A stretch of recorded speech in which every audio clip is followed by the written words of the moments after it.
آداب طہارت میں سے ہم اور آپ نے کچھ آداب سنے ہیں۔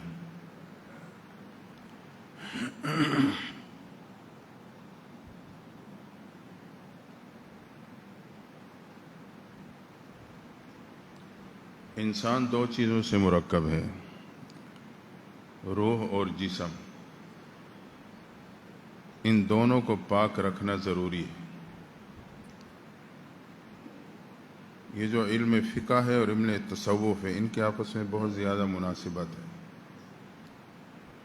علم فقہ ظاہری پاکی اور طہارت کے مسائل، اور علم تصوف میں انسان کے باطنی پاکی اور صفائی کے طریقے اور مسائل ہیں۔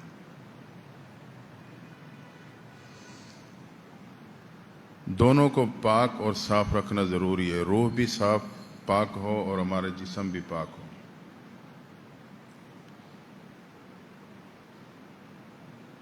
طہارت کی کئی قسمیں ہیں۔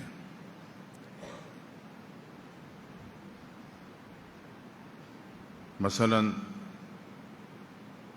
طہارت بدن ہے، طہارت لباس ہے، طہارت طعام ہے، طہارت خواص خمسہ، آنکھ، زبان، کان، ان کا دیکھنا پاک ہو، طہارت دماغ، غلط سوچوں سے صاف ہو، طہارت قلب، برے چاہت اور خواہشوں سے پاک ہو۔ یہ بہت سی قسمیں ہیں طہارت کی۔ نجاست پلیتی کو کہتے ہیں۔ مختصر یہ کہ نجاست کی دو قسمیں، ایک حقیقی ہے، ایک حکمی ہے۔ حکمی اسے کہتے ہیں جس کو بظاہر تو نظر نہیں آتا، لیکن شریعت حکم دیتی ہے کہ یہ پلیت ہے۔ حقیقی وہ ہے جو نظر آنے والی ہے۔ تو نجاست حکمی میں پھر دو اقسام ہیں۔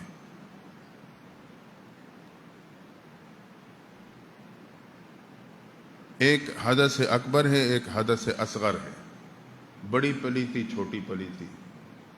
چھوٹی پلیتی سے پاک ہونے کے لیے ہم وضو کرتے ہیں، بڑی پلیتی سے پاک ہونے کے لیے غسل کرتے ہیں۔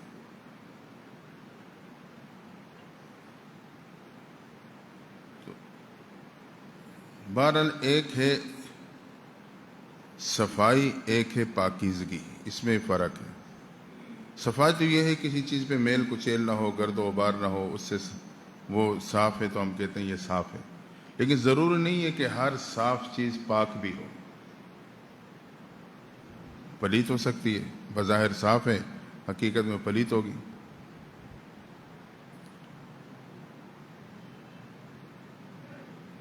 میں جب باہر پہنچا تو واش روم کا تقاضا تھا۔ اب مجھے تو وہاں کا اندازہ نہیں تھا۔ جب گیا تو ساتھی آئے ہوئے تھے، وہ تیزی سے دوڑ کے ایک باتھ روم میں پہنچ گیا۔ بظاہر وہ بالکل پاک، بالکل صاف ستھرے، کوئی ایسے شیشے کی طرح باتھ روم چمک رہے ہیں۔ میں نے کہا پتہ نہیں کیا ہے تو صاف سارے۔ تو انہوں نے کہا کہ نہیں، صاف ہیں لیکن پاک نہیں ہیں۔ یہاں کے جو کالے ہیں نا، کہ یہ جو کموڈ لگے ہوئے ہیں نا، اس پہ بھی کھڑے ہو کے پیشاب کرتے ہیں۔ وہ احتیاط نہیں کرتے، انہیں پاکی کا کیا۔ تو یہ جو پھر بندہ بیٹھتا ہے تو اوپر یہ جو سائڈ جو فریم ہوتا ہے پلاسٹک کا، کہتے ہیں یہ پلیت ہوتا ہے، دیکھنے میں صاف ہوگا لیکن حقیقت میں ہوگا وہ ناپاک۔ تو وہ انہوں نے سارے دائیں بائیں ٹیشو رکھے، ٹیشو وہاں بہت وافر چلتا ہے۔ تو وہاں سے پتہ چلا کہ واقعی ہر صاف چیز پاک نہیں ہوتی۔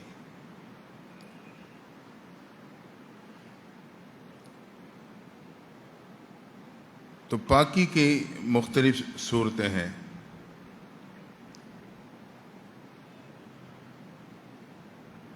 ایک تو یہ جسم کی پاکی ہے کہ ہمارے جسم جیسے ظاہری میل کچیل سے پاک ہو، ہم صابن استعمال کرتے ہیں، اسے صاف کرتے ہیں، پانی استعمال کرتے ہیں، اسی طرح جیسے ہمارا ظاہری دامن صاف ہو تو روحانی دامن بھی گناہوں کے دھبوں سے پاک ہو۔ ہماری روحانی دامن پہ بھی گناہوں کے زنگ اور گناہوں کے دھبے نہیں ہونے چاہیے۔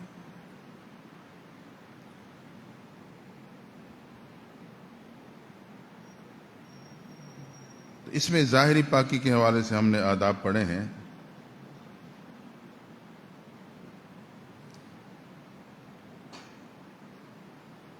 کہ جب انسان سو کر اٹھے تو ہاتھ دھو لے پانی میں ڈالنے سے پہلے، منہ ہاتھ دھوئے بغیر کوئی چیز نہ کھائے، استنجا وضو کیے بغیر نماز نہ پڑھے، بارے یہ ظاہری پاکی کے حوالے سے۔ اس کے بعد 3 طریقے ہیں صفائی حاصل کرنے کے، غسل ہے، وضو ہے، تیمم ہے۔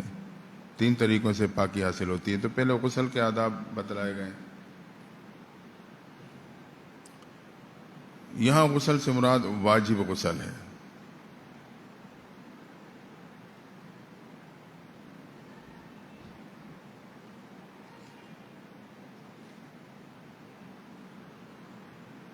اس غسل میں کچھ مستحبات ہیں، کچھ سنن ہیں، کچھ واجبات ہیں۔ 3 قسم کے غسل ہیں۔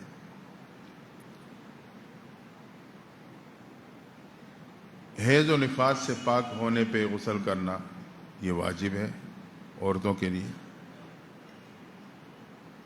مردوں کے لیے احتلام کی صورت میں غسل کرنا واجب ہے، اور جمعہ اور عیدین اور حج، عمرہ، احرام، یوم عرفہ اگر آسانی سے میسر ہو سکے تو یہ مستحبات میں شامل ہیں غسل کرنا۔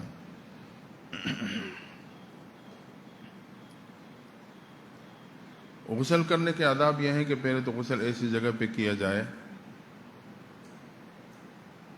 اب تو خیر وہ پوزیشن نہیں رہی، اب تو ٹائلیں ہیں، پانی کھڑا ہی نہیں ہوتا، ریڑھ ہوتی ہے، پانی ساتھ ہی نکل جاتا ہے۔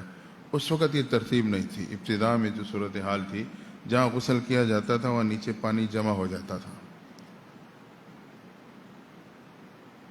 تو واجب غسل کی ترتیب یہ ہے کہ پہلے تو آپ باقاعدہ وضو کر لیں، جیسے ہم وضو کرتے ہیں، ہاتھ دھو کے باقاعدہ پورا وضو کر لیں، مزمزہ کر لیں، چاک کر لیں۔ اگر وہ روزہ نہیں ہے تو منہ میں پانی ڈال کے غرغرہ کریں، روزہ ہے تو صرف کلی کر لیں، پورا وضو کر لیں۔ وضو کرنے کے بعد پھر دائیں بائیں اور اوپر سے، یعنی پانی کو اس طرح بہانا ہے کہ ہمارے جسم میں ایک بال کے برابر بھی کوئی جگہ خشک نہ رہ جائے، ورنہ غسل نہیں ہوگا۔ اگر تو نیچے پانی کھڑا ہوتا ہے تو پھر بعد میں پھر پاؤں الگ دھوئے۔ لیکن آج کل کی صورتحال تو ٹھیک ہے۔ بعض ساتھی پوچھتے ہیں غسل کرتے ہوئے منہ کدھر ہو؟ پہلے تو یہ آداب یہ ہیں کہ کوئی کپڑا باندھ کے غسل کیا جائے، اگرچہ غسل خانے کے اندر آپ کر رہے ہیں، تہمد ہو یا کوئی کپڑا ہو، وہ باندھ کے غسل کیا جائے۔ اگر ایک اس کی صورت میسر نہیں ہے، وہ حضرت امام ابو حنیفہ رحمۃ اللہ تعالی کے بارے میں آتا ہے نا، کسی نے سوال کیا کہ جی نہر میں نہاتے ہوئے انسان کا چہرہ کس طرف ہونا چاہیے؟ آگے بھی امام صاحب تھے، انہوں نے کہا جہاں تیرے کپڑے پڑے ہو نا اس طرف منہ کر کے غسل کیا کر، جہاں کپڑے رکھے ہو نا اس طرف چہرہ ہونا چاہیے، کوئی فکر نہ ہو کوئی کپڑے اٹھا کے نہ بھاگ جائے۔ بھائی نہر کے اندر تو ویسے انسان کا جسم چھپا ہوا ہے نا۔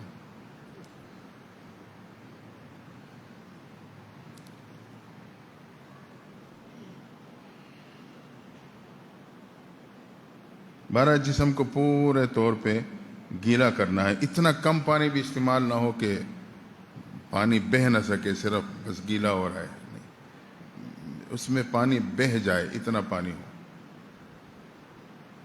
میں آپ کو دکھاؤں گا، آپ حیران ہو جائیں گے۔ کسی ٹائم پیغمبر صلی اللہ علیہ کی کچھ برتن تھے جو احادیث میں ان کے تذکرے آتے ہیں۔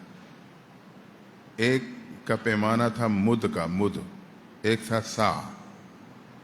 مد یوں سمجھو کہ ایک پائیا چیز کا برتن ہو جتنا ہوتا ہے۔ چند سال پہلے کی بات ہے کہ ایک میوزیم ہے وہاں سعودیہ میں، وہاں جانا ہوا تو وہاں انہوں نے مدینہ منورہ میں جتنے غزوات ہوئے ہیں ان کے پورا انہوں نے ایک نظم بنایا ہوا ہے شیشوں کے اندر، بٹن دباؤ تو لائٹیں جلتی ہیں، یہ کفار کی فوج آ رہی ہے، یہ مسلمانوں کی فوج آ رہی ہے، یہاں آپس میں لڑے ہیں، یا اس طرح ہوا ہے، وہ پورے ایک تاریخ وہاں انہوں نے محفوظ کی ہوئی ہے۔ وہاں یہ مد جو برتن ہے پیغمبر صلی اللہ علیہ وسلم سے، یہ سندن یہ ترتیب کے ساتھ آگے چلا ہے، فلاں خاندان کے پاس تھا، وہاں سے فلاں کے پاس گیا، فلاں کے پاس گیا، فلاں کے پاس گیا، وہ چلتا چلتا وہ پوری اس کی ایک سند ہے باقاعدہ۔ تو اس اصل مد جو آپ کا برتن تھا اس کی شبیہ انہوں نے تیار کی، اس ادارے نے اس اصل برتن کی شبیہ بنائی ہے، بالکل وہی گولائی، وہی اونچائی، وہی گہرائی، وہی ڈیزائننگ، اس کو شبیہ کہا جا سکتا ہے۔ تو وہ سند کے ساتھ وہ فروخت کرتے تھے، اس وقت 500 ریال کا تھا، یہ تو کئی سال پہلے کی بات ہے۔ ساتھ وہ سند بھی دیتے تھے، آپ کا باقاعدہ سند کی ترتیب میں نام لکھ کے، وہ میرے پاس موجود ہے، میں لایا تھا، سند بھی ہے اور وہ بھی ہے۔ تو شبیہ ہے، اب شبیہ بھی ہمارے لیے بہت بڑی بات ہے۔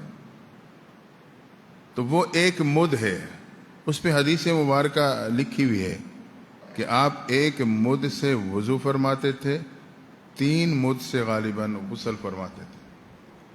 آپ دیکھیں گے حیران ہو جائیں گے، ایک مد اتنا برتن ہے، اس سے وضو، ہم تو ٹوٹی کھولتے ہی میرے خیال میں اس سے زیادہ پانی تو ابھی ہاتھ دھونا شروع نہیں کرتے کہ اس سے زیادہ پانی بہہ جاتا ہے۔ حیرانگی ہوتی ہے کہ آپ نے کس انداز سے، کس احتیاط کے ساتھ پانی کا استعمال کیا ہے۔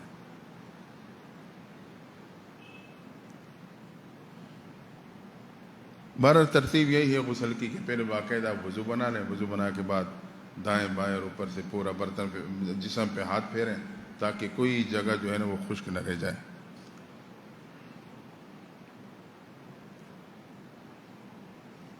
پھر انہیں آداب پیشاب و پاخانہ، پاخانہ کہتے ہیں اصل میں اس جگہ کو جس کو ہم آپ باتھ روم لیٹرین کہتے ہیں جو بنائی جاتی ہے، پائے خانہ اسی نسبت سے ہوگا، خانہ ہے پاؤں رکھنے کی۔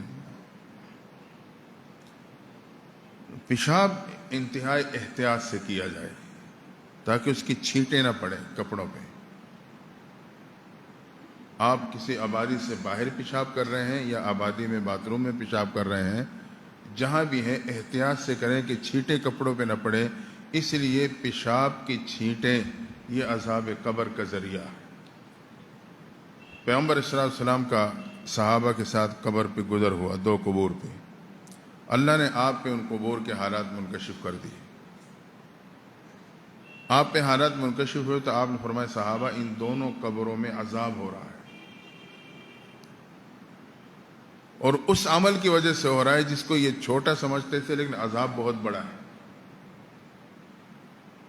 فرمایا ایک پہ عذاب ہو رہا ہے چغل خوری کی وجہ سے، یہ چغل خور تھا۔ چغلی یہ غیبت سے بھی ایک قدم آگے ہے۔ غیبت کہتے ہیں کسی کی برائی کرنا، بس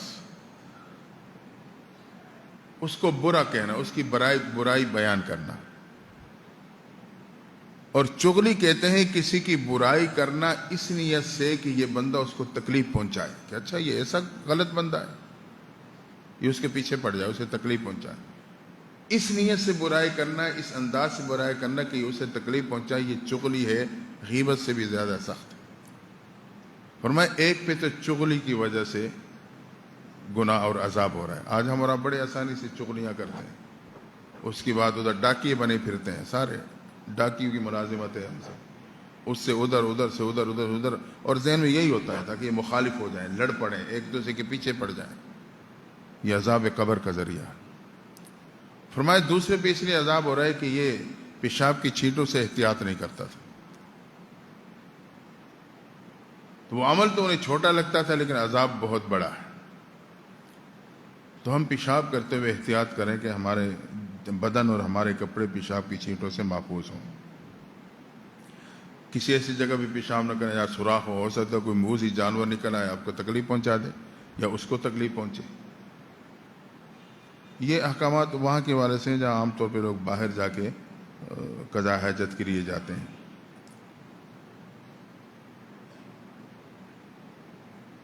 اور ایسی جگہ پہ بیٹھے کوئی اسے دیکھ نہ رہا ہو. پیشاب کرتے ہوئے ضروری ہے، حدیث میں آتا ہے کہ نہ تو یہ قبلے کی طرف منہ کر سکتا ہے نہ پیٹ کر سکتا ہے. استقبال اور استدبار دونوں منع ہے. اب شرکن غربن نہیں بیٹھ سکتے. واش روم جو بنائے جاتے ہیں وہ شرکن غربن نہیں ہے، وہ شمالن جنوبن ہے. نہ آپ قبلے کی طرف رخ کر سکتے ہو، نہ آپ قبلے کی طرف پیٹ کر سکتے ہو، دونوں ناجائز.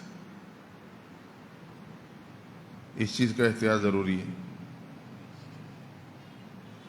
اور آداب میں ہی بتائے گا کہ پشت پہ کوئی نہ کوئی آڑ ضرور ہونی چاہیے اگر آبادی سے باہر آپ قضاء حاجت کے لیے گئے. اور ایک مسنون ترتیب یہ ہے، جب آپ بیٹھیں پاؤں کے بل، یہ ہاتھ یہاں رکھیں، یہ دوسرا ہاتھ یہاں رکھیں. ہلکا سا زور پڑے گا.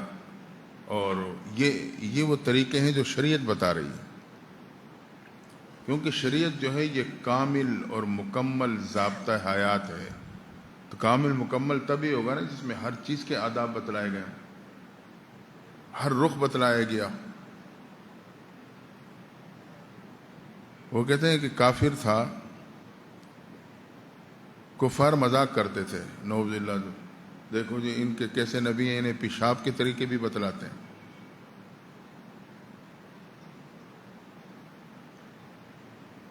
انہوں نے اس بات کو مذاق میں لیا.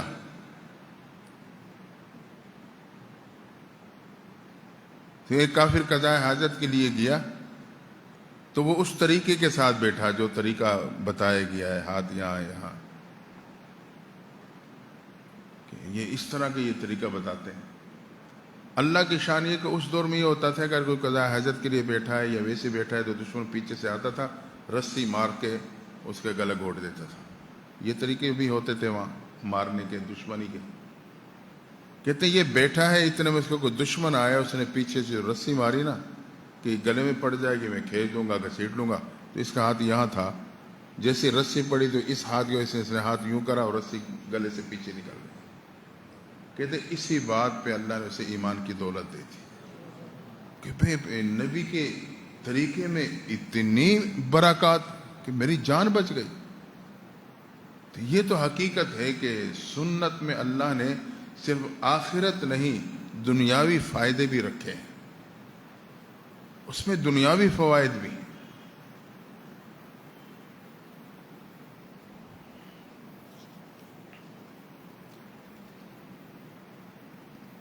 بہتر صورت یہ ہے کہ پیشاب کرنے کے بعد، پہلے تو ڈیلے وغیرہ ہوتے تھے، اب چونکہ فلش سسٹم ہے تو پائپ بند ہو جاتے ہیں، ٹیشو پیپر استعمال ہو سکتا ہے. پہلے ٹیشو پیپر استعمال کریں. اگر کوئی قطرے قطرے کا معاملہ ہے تو پہلے اپنی جسم کو حرکت دے لیں یا کھانس لیں تو اگر کوئی قطرہ ہے تو وہ بھی نکل جائے، پھر ٹیشو استعمال کریں. اصل ترتیب تو وہ یہی ہے. اگر ایسی جگہ ہے سائڈ پہ ہیں تو آپ کھڑ کے 2-4 قدم بھی ساتھ لیں، کھانس بھی لیں ٹیشو استعمال کرتے ہوئے، پھر تھوڑا سا توقف کرنے کے بعد پانی استعمال کریں. یہ ہے اصل ترتیب. سرحد میں اس کا ایک درجے تک کا بھی اہتمام ہے، یہاں نہیں ہے الا ماشاء اللہ. یہاں حضرت صدیق رحمۃ اللہ تعالی علیہ کے حوالے سے سنا ہے، فرماتے تھے یہاں تو لوگ ٹوٹی کو ٹوٹی سے دھو لیتے ہیں، مسلح پہ آگے کھڑے ہو جاتے ہیں. انہیں بے احتیاطی. تو پہلے ٹیشو استعمال کیا جائے، اس کے بعد پانی استعمال کیا جائے. صحیح طہارت حاصل کرنے کی ترتیب یہی ہے. اور ایسی جگہ پہ پیشاب نہ کیا جائے جہاں لوگوں کو گزر ہو، یا مسجد کے قریب ہو کہ نمازی آئیں اور بدبو محسوس ہو، یا ایسے درخت کے نیچے جو پھلدار ہے یا سایہ دار ہے، کوئی گزرتا ہوا مسافر اس کے نیچے ٹھہر سکتا ہے، کوئی بیٹھ سکتا ہے. تو ایسی جگہوں سے ہم اور آپ احتیاط کریں. یہ آداب ہیں.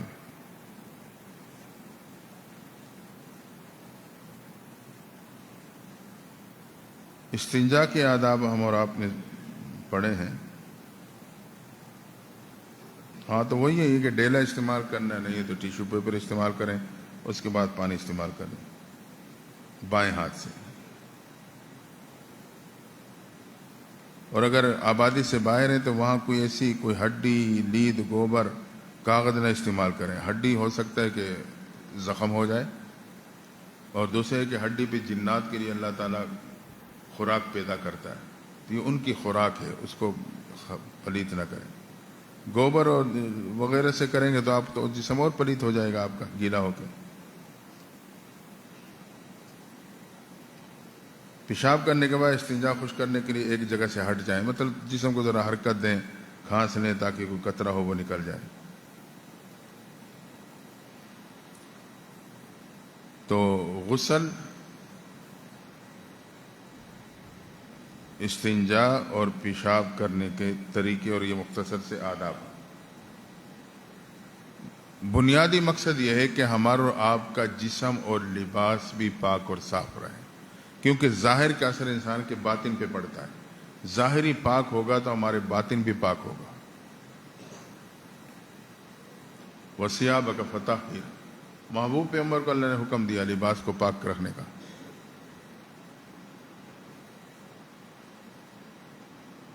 تو ظاہری پاکی باطنی پہ اثر کرتی ہے، باطن پہ. تو ایک تو ہم اپنے ظاہر کو اس آداب کے ساتھ ظاہری جسم کو پاک رکھیں، لباس کو پاک رکھیں. دو چیزیں. اپنی خوراک پاک رکھیں.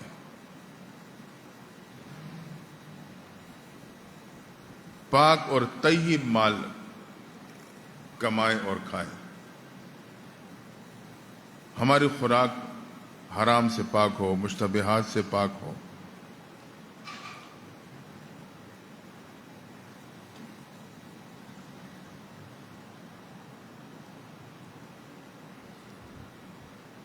اپنے ذہن کو پاک رکھیں.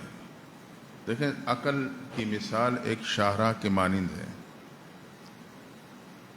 وہ شاہراہ جس پہ ہر قسم کی ٹریفک چلتی ہے، نئی بھی پرانی بھی، شور مچانے والی، دھواں دینے والی گاڑیاں، کوئی سلو چل رہی ہیں، کوئی سپیڈ پہ جا رہی ہیں. ہر قسم کی ٹریفک چلتی ہے شاہراہ پہ. کوئی نقصان کا خطرہ نہیں، اندیشہ نہیں. ہاں، جہاں یہ ٹریفک جام ہو جائے وہاں پھر فساد کا خطرہ پیدا ہو جائے. یہی وجہ ہے اگر ایک پولیس اہلکار کی ڈیوٹی ہے کہ ٹریفک کو جام نہیں ہونے دینا، اور جام ہو گئی تو اس کی نوکری بھی جا سکتی. مطلب ہے کہ اگر یہ چلتی رہے تو بس ٹھیک ہے، کوئی معاملہ نہیں. جہاں ٹریفک جام ہوئے گی وہاں نقصان کا خطرہ. عقل ایک شاہراہ کے مانند ہے. اس پہ اچھے خیالات بھی آتے ہیں، برے خیالات بھی آتے ہیں، ہر قسم کے خیالات. اس کا کوئی نقصان نہیں. آ رہے ہیں جا رہے ہیں، آ رہے ہیں جا رہے ہیں، بے اختیار ہے. نقصان وہاں ہوگا جب یہ خیالات کی ٹریفک کو میں اور آپ روکنے لگ جائیں گے. برا خیال آئے اسے روک کے سوچنے لگ گیا، یہاں سے فساد پیدا ہو جائے گا. اگر وہ چلتا جا رہا ہے اسے آگے چلا دو، نکال دو، کوئی نقصان نہیں. بلکہ پیغمبر صلی اللہ علیہ وسلم نے فرمایا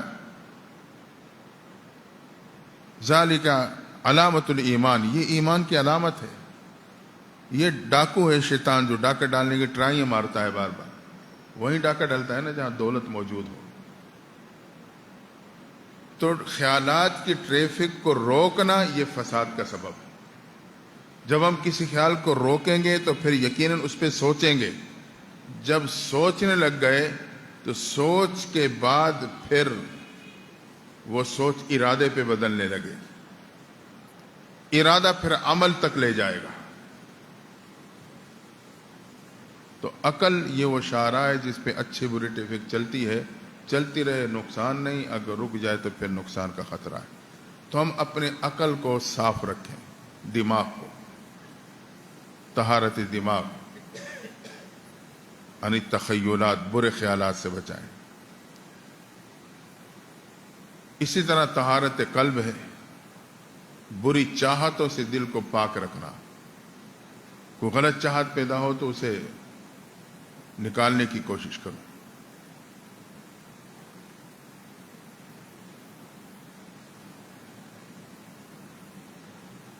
تو اگر ان طہارت کو ہم اور آپ حاصل کرنے میں کامیاب ہو گئے تو اللہ تعالیٰ کے محبوب بن جائیں گے۔ اللہ تعالیٰ فرماتے ہیں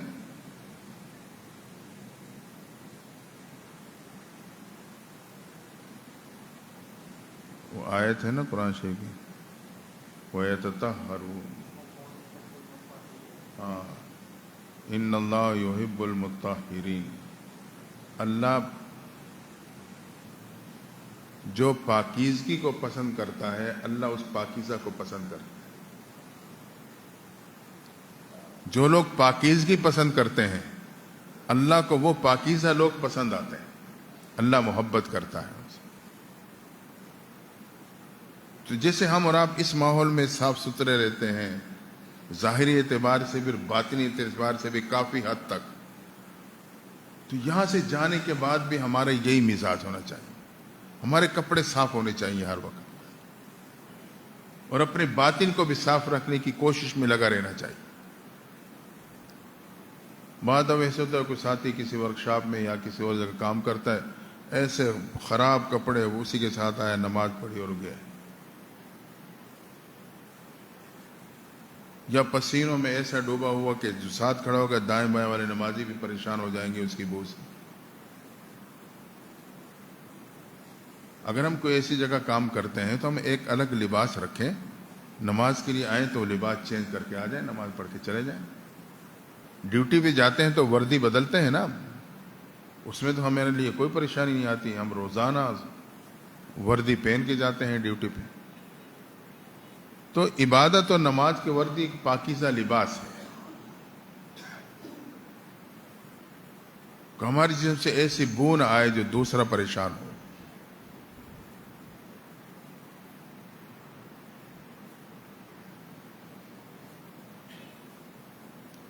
نیکی اسے کہتے ہیں کہ میں نیک عمل کروں اور وہ دوسرے کی تقریب کا ذریعہ بن جائے، اس نیکی کا ثواب ضائع ہو جاتا ہے۔ نیکی وہ ہے جو دوسرے کی تکلیف کا ذریعہ نہ بنے۔ میری وجہ سے کسی کو کوفت نہ ہو، خواہ وہ میرے جسم کپڑوں کی بو ہے یا بظاہر کپڑے بہت گندے ہیں، یا کوئی میری زبان سے کوئی ایسی بات نہ ہو جائے، کسی طریقے سے ہاتھ پاؤں سے اشاروں سے دوسرے کو تکلیف نہ پہنچے، یہ ہے نیکی۔ آج ہم کیا کرتے ہیں جی میں نے پہلے صف میں نماز پڑھنی ہے، پہلے میں پہلے صف کا نمازی تھا، اب تو لوگ زیادہ ہو گئے ہیں، رش ہو گیا ہے، تو میں نے تو پڑھنی پہلے صف میں نماز ہے کیونکہ ثواب زیادہ ہے، تو میں کیا کروں گا، کئی لوگوں کے کندھے پھلانگتا ہوا میں آگے آؤں گا۔ صوفی صاحب کئی کندھے پھلانگتے ہوئے آگے آ رہے ہیں، بھائی کیوں؟ میں اب پہلے صف میں پہنچنا ہے، میں مستقل صف اول کا نمازی ہوں، مجھے وہاں کے ثواب لینا ہے۔ اب راستے میں کسی کا کندھا پھلانگا، اس نے اسے یوں بری نگاہوں سے دیکھا، لیکن چپ ہو گیا بیچارہ۔ کوئی بیچارہ اپنے ساتھ بڑ بڑا کے چپ ہو گیا، یعنی اس کا مطلب یہ ہے کہ کندھے پھلانگتے جا رہا ہے، دوسروں کو اذیت پہنچا رہا ہے، انہیں ذہنی کوفت ہو رہی ہے۔ تو اس ذہنی کوفت پہنچانے کی وجہ سے میں صف اول میں پہنچ بھی جاؤں گا تو میں ثواب سے محروم ہوں گا۔ حدیث میں آتا ہے وہ شخص جو دوسروں کو کوفت اور اذیت سے بچانے کے لیے صف اول کا نماز قربان کر کے پچھلی صفوں میں نماز پڑھے گا، اللہ اسے پچھلی صف میں نماز پڑھنے پہ صف اول کے نماز کا ثواب عطا کر دے گا۔ کس نے اللہ کے بندوں کو کوفت سے بچایا ہے، تکلیف سے بچایا ہے۔ اصل نیکی دوسرے کو تکلیف سے بچانا ہے، اس سے تو یہ آداب بتائے جا رہے ہیں۔ ایسی جگہ پہ پیشاب نہ کرو جو دوسرے کی تکلیف کا ذریعہ بنے، گزرتے والے کے لیے بدبو کا ذریعہ نہ بن جائے، وہ ٹھہرنے کی جگہ ہے وہ جگہ پلیت نہ ہو جائے، دوسرے کو تکلیف سے بچاؤ، یہ شریعت کا مزاج ہے۔ ہم کہتے ہیں میں تکلیف سے بچ جاؤں، دوسرے کو بچے جتنی تکلیف پہنچ جائے خیر، یہ شرعی مزاج نہیں ہے، یہ کسی کی ذاتی طبیعت ہو سکتی ہے، شریعت نہیں ہو سکتی۔ تو ہم ان آداب کو سمجھیں، سیکھیں، آداب کے ساتھ جب ہم عمل کریں گے تو پھر اس کا اجر بھی زیادہ ملے گا۔ تو بہرحال یہ ذہن بنا لیں کہ آج کے بعد ہم نے اپنے آپ کو پاک و صاف رکھنا ہے، جیسے اب ہیں اسی طرح باہر جا کر بھی میں ظاہر بھی صاف ہو اور میرا اسی طرح باطن بھی پاک اور صاف ہو، دل کی صفائی۔ دل کو صاف رکھنے کی کوشش کرو۔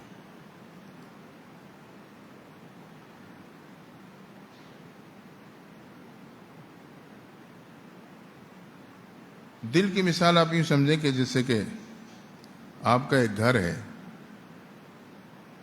خالی پڑا ہے، کبھی جا کے آپ چیک بھی نہیں کرتے، کبھی گئے کوئی لائٹیں جلا لی، دیکھ لیا، کوئی صفائی کروا لی، نہیں، اسی طرح اپنے حال پہ چھوڑ دیا ہے، تو کیا ہوگا؟ اس میں اندھیرا ہوگا، وقت آئے گا اس میں حشرات پیدا ہو جائیں گے، وہ جان لیوا ثابت ہو سکتے ہیں۔ اسی طریقے سے اگر دل سے میں وقوف قلبی، جس کو کہتے ہیں رابطہ قلبی، چلتے پھرتے اٹھتے بیٹھتے دل کی طرف دھیان، میرے دل اللہ اللہ کہہ رہا ہے، یہ اللہ اللہ کا تصور دل پہ نہیں، یہ وہ اسپرے ہے جس سے دل کی ہر قسم کی میل، گندگی اور ہر قسم کے حشرات مر جاتے ہیں اور دل صاف و شفاف ہو جاتا ہے۔ ہم اسپرے کرتے ہیں نا، مکھیاں ختم ہو جاتی ہیں، مچھر ختم ہو جاتے ہیں، کوئی حشرات ہوتے ہیں وہ ختم ہو جاتے ہیں۔ تو ہم دل سے رابطے میں رہیں۔ اگر ہم نے اس کو اسی طرح چھوڑ دیا، رابطہ ہی نہیں کیا، تو کیا ہوگا؟ جیسے میرا ایک گھر ایک عرصے تک خالی پڑا رہے اور لوگوں کو پتہ ہے کہ مالک آتا ہی نہیں ہے، تو زیادہ خطرہ یہ ہوتا ہے کہ اس پہ قبضہ ہی نہ کر بیٹھے۔